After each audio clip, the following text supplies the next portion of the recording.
Guys, what's up? It's me, Thomas. Tonight we're back here with the kill count. Tonight, well, hope you got survival rules ready, because we're checking out the road trip flick, Zombieland. It's gonna be interesting. So, got my knife ready in case the zombies come, so let's hop in and enjoy ourselves in Zombieland. You should like, subscribe for more. Hope you enjoy. Let's go.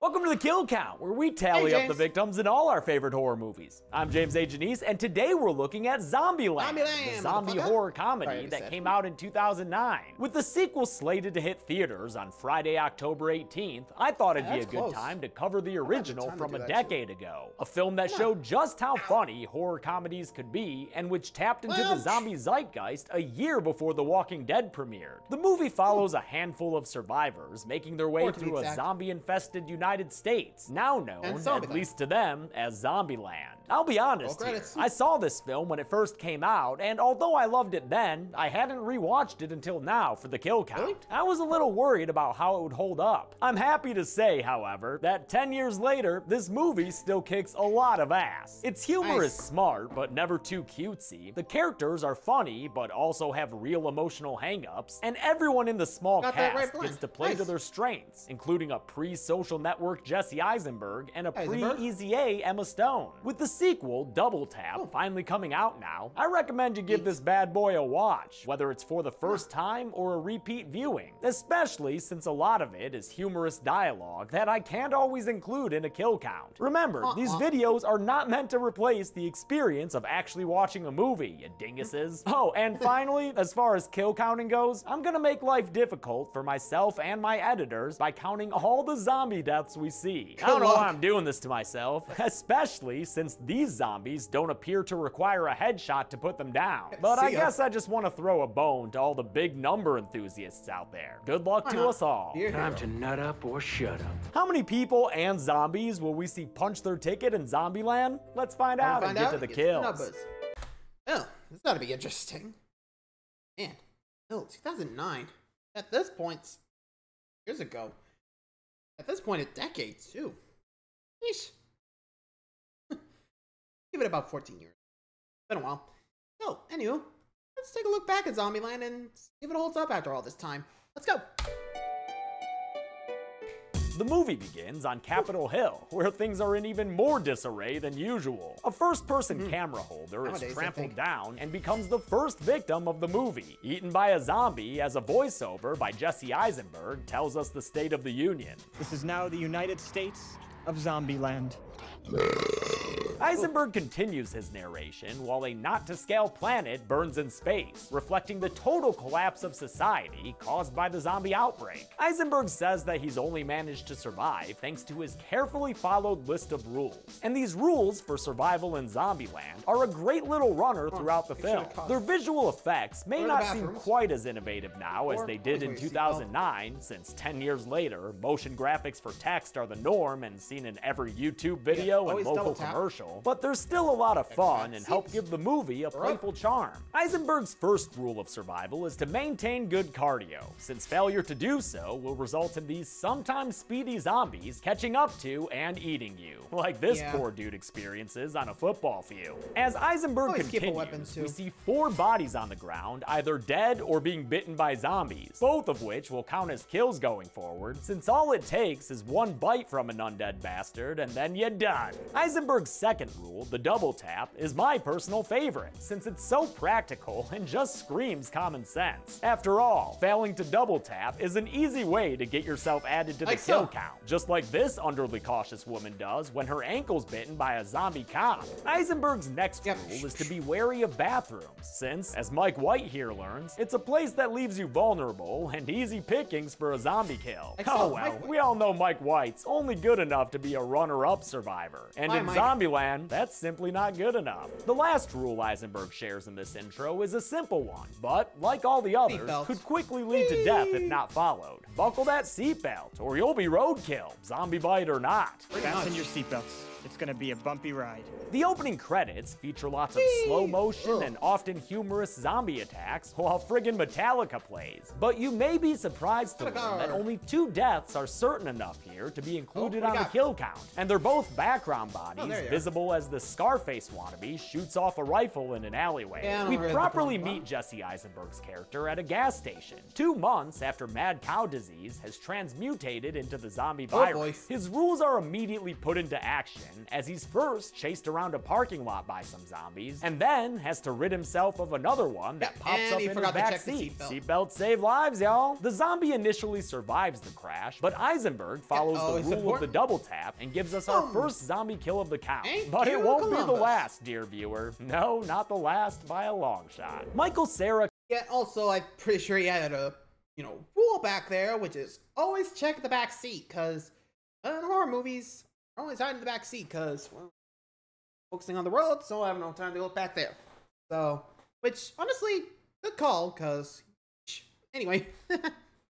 See how Columbus is doing now. Come Again is heading to his hometown of Columbus, Ohio, with the unlikely hope that his parents might still be alive, when a post-apocalyptic Mr. Plow rolls up to him on the highway. Driving this Escalade is Woody Harrelson, looking just as Woody Harrelson as ever, and after a short standoff and a hitch and thumb, Harrelson accepts the young Eisenberg into his vehicle, which has a 3 painted on its side in honor of Dale Earnhardt. Despite their obvious personality differences, you're a peppy little spitfuck, aren't you? They agree to partner up, but they keep things from getting too personal by using aliases named after their destinations. Columbus for Eisenberg and Tallahassee for Harrelson. Tallahassee is more concerned with satiating his sweet tooth than following Columbus's rules, even though this potential jackpot doesn't have the snacks he's looking for. Where's the fucking Twinkies? As he very cautiously drops a deuce, Columbus's voiceover relays his backstory as a PC gamer, which helps explain why I fucking love this movie so much in college. 2 months ago, his World of Warcrafting got interrupted by an attractive neighbor from apartment 406 banging down his door and asking for help. 406, played by Amber Heard, tells Columbus that she was nearly bitten by a homeless man before snuggling up to her unlikely savior for a couch nap. When Columbus awakens later, he finds 406 all zombified, which counts as a kill, obviously, since her human life has ended. She chases him around his apartment in the movie's one use of a standard film set, since they needed that amount of control in order to shoot this action-filled zombie chase-around sequence. Eventually, Columbus is able to put her down with a toilet tank lid, but when that doesn't stop her for good, it gives birth to his holy rule of the double tap. As far as I know, this movie is where that phrase originated, and I know I use it all the time, but it's because it's such a useful damn phrase. Like heel turn. Back in the present, as Columbus and Tallahassee continue on their way, they come across another body in the road that we can add to the count. Maybe it's a husband being eaten by a zombie wife? Who knows?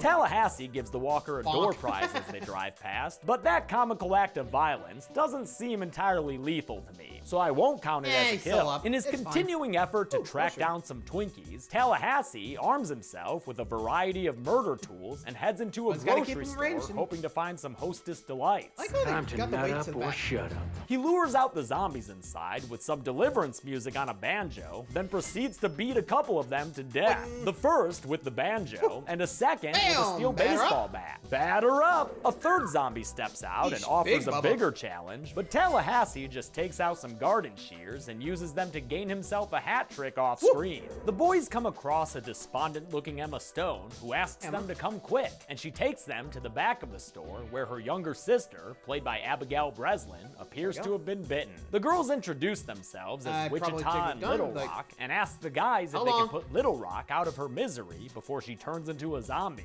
It's not her decision.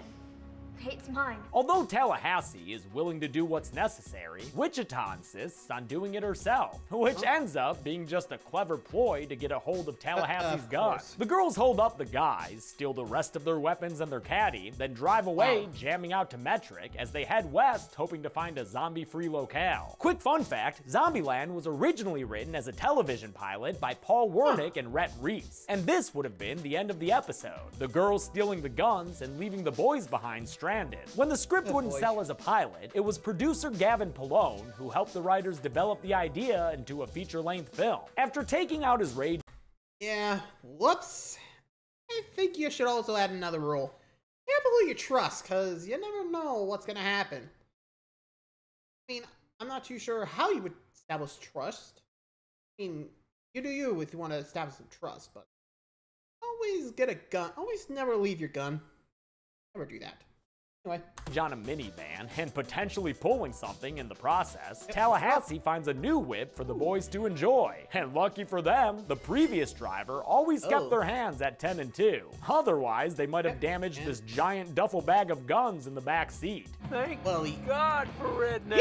Tallahassee Earnhardt's their new ride and sets off after the girls, determined to catch them and get revenge for their ruse. He opens up a bit and tells Columbus some of his own backstory, which involves an adorable puppy named Buck, whom he loved dearly before it was killed by zombies. Just his luck to lose his dearest Buck. They find the Escalade on the side of the road and rightfully assume it's another trap, because although Tallahassee treads carefully, the girls are able to hijack them once again. You got taken hostage by a 12-year-old? Well, girls mature faster than boys. She's way ahead of where I was at that age. This time, they let the guys ride along with them. And despite some lingering trust issues, the four of them manage to put their guns away and get to talking like a real family, which mostly means a lot of biting sarcasm and mocking each other. Wichita and Little Rock say they're headed to Pacific Playland, an apparently zombie-free amusement park in California. When Columbus asks after his hometown, Wichita says it was burnt to the ground. And although that puts a damper on his hopes of finding his family alive, the others agree to help him get there so he can check for himself and know for sure. I could tell she knew what I was feeling. We were all orphans in Zombieland. That night, they find a truck for Columbus to take to Ohio, but he decides to abandon his parent-finding plans and instead stick with Wichita because, yeah, obviously. They make a stop at a roadside store, and while Columbus isn't willing to risk his neck to be a hero, Tallahassee has no problem taking point and shooting down another zombie with a shotgun blast. Although it is left to Columbus to secure the kill with a double tap. What do you think? Zombie kill of the week? Wait, y'all be giving out awards for kills? Back off, motherfuckers. That's my gig. Columbus says in a voiceover that the zombie kill of the week actually goes to a zombie that was killed by a falling piano, which crushed it flatter than an out-of-tune instrument. That's all, folks. Inside the shop, Tallahassee convinces everyone to join him in his favorite form of stress relief, wholesale destruction of property. The slow-motion rampage leaves them all feeling a lot better, so they drive through the night in a montage that shows them joking around and getting along, even when they're disobeying Columbus's rules. So do you never strap in, or it's just on long road trips? It's just, you know, there's zombies everywhere. I think the least of my worries is that's true. seatbelts. In the morning, they cross the California border and reach Los Angeles, which for once in its godforsaken existence, finally has some roads that are free of traffic. I say bring on the zombie apocalypse, if it means I can get down the 405 at a decent speed. They drive through Hollywood and grab a map from in front of Grauman's, shooting 2 zombies down as they do so. And even though there are no headshots or double taps involved, I'll count them on the list since Zombieland zombies are apparently pretty easy to kill. With a map to the stars in hand, they drive to Beverly Hills so they can crash at the home of Tallahassee's favorite actor. We are going to the tippy top of the A-list. The BM at the gate is the first indication that the opulent home within which they find themselves belongs to the one and only Bill Murray. Boy, who's Bill Murray?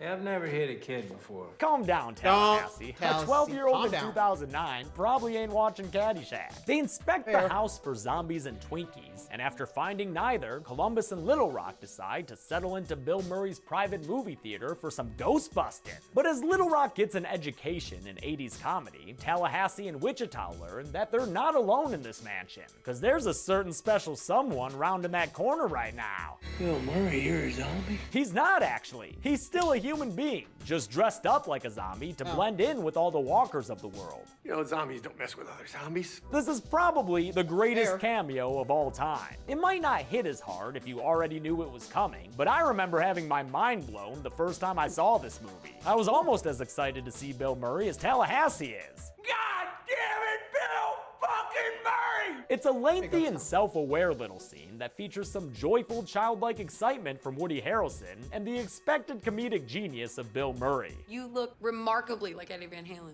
I just saw Eddie Van Halen. No. Really? Yeah. Happened. Wow. Where? The Hollywood Bowl.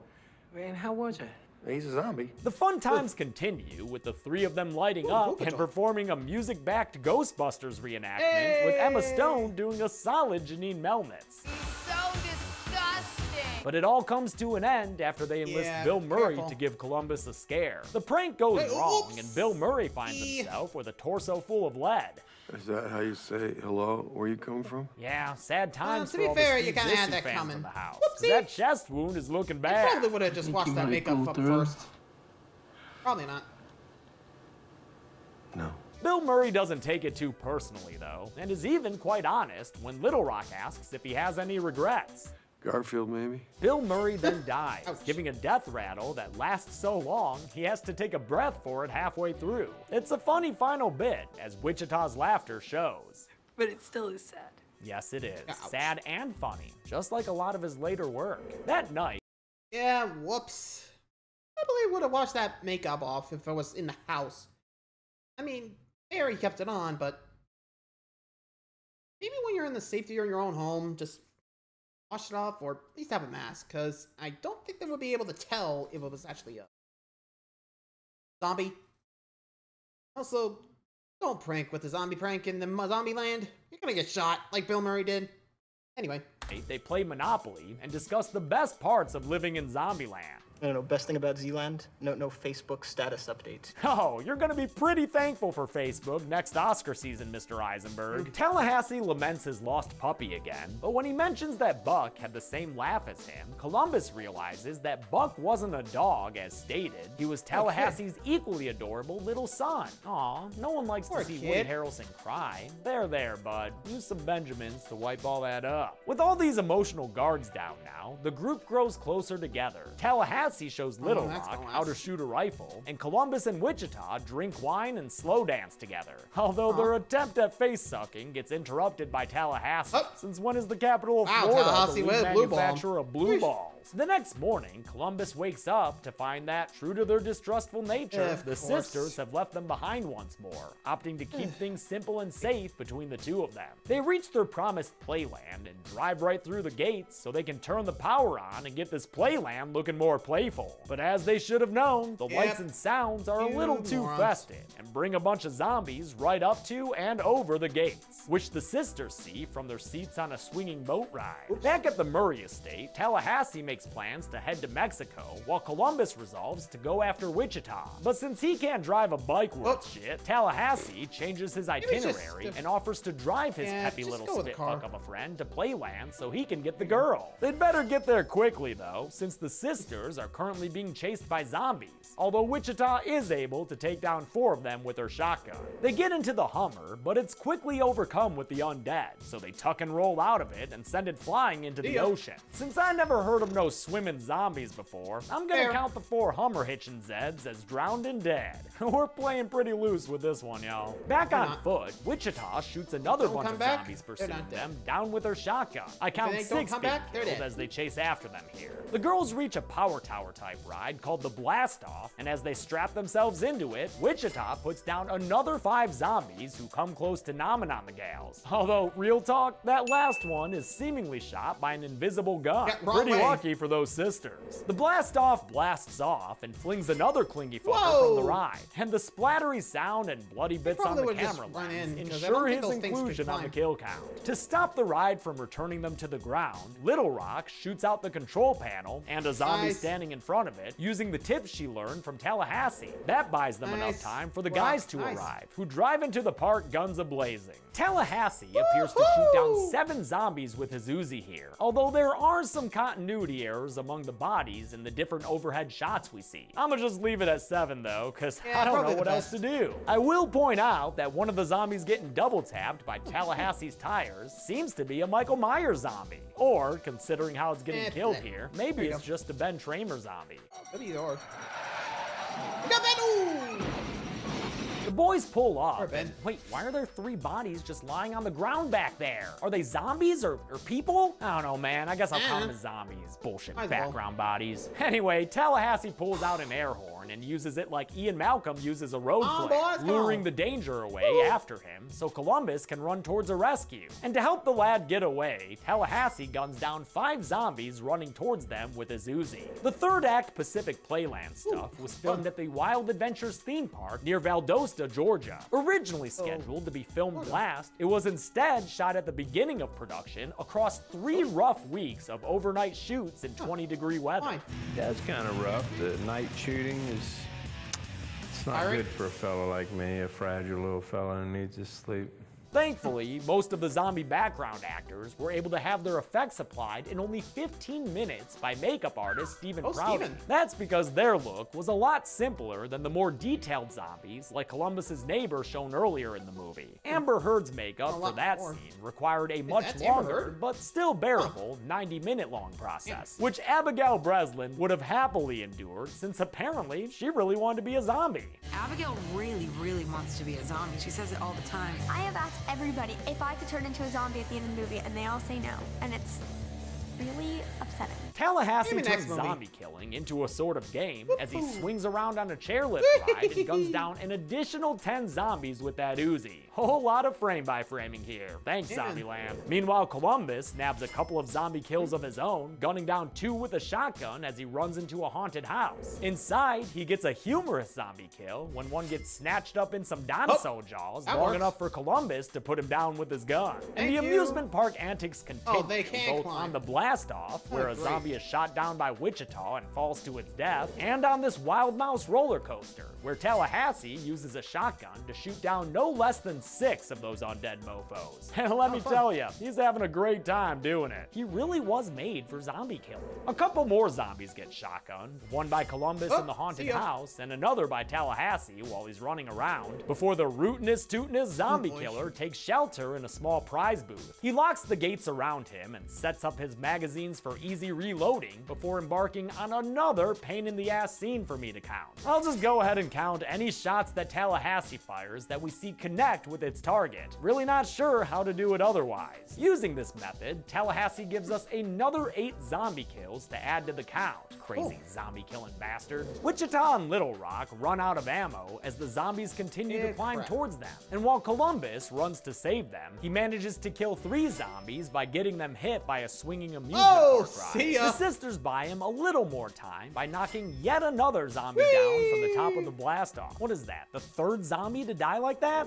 I gotta tell you, I'd rather count 3 zombies falling from the blast-off than 20 stacked up in a pile, which is how many I think are in this shit heap of re-dead corpses sitting outside of Tallahassee's gun shooting looks like he's done. No, I can't be sure that I didn't already count some of the same bodies back when he was shooting all his guns off, but I don't know what you want me to do here. I'm doing my best, man. Columbus finally gets to the blast-off, only to find a zombie clown waiting for him. He had mentioned earlier having a phobia of clowns, but with the cute girl stuck on a carnival ride in front of him, he decides to override his fears and his own rules and become a hero. Fuck this clown. Yeah, man, let's kill that fucking clown. Oh, and he does it in style, using a nearby mallet for this test of strength. Well done, dude. Way to turn that coolrophobia into some coolricide. He gets to the blast-off's control panel and starts her up, dropping the last climbing zombie to the ground for our final death of the film. Having successfully rescued the sisters, Columbus not only gets a hug and a kiss, but also Wichita's real name. Krista. The movie ends with a voiceover from Columbus, where he says he's happy to finally have a real live family. A beer cap wearing, Twinkie loving, zombie door prize giving family. How many people and or zombies died in this movie? I'll tell ya, it was a whole goddamn lot. But we'll see exactly how many at the numbers. Let's go!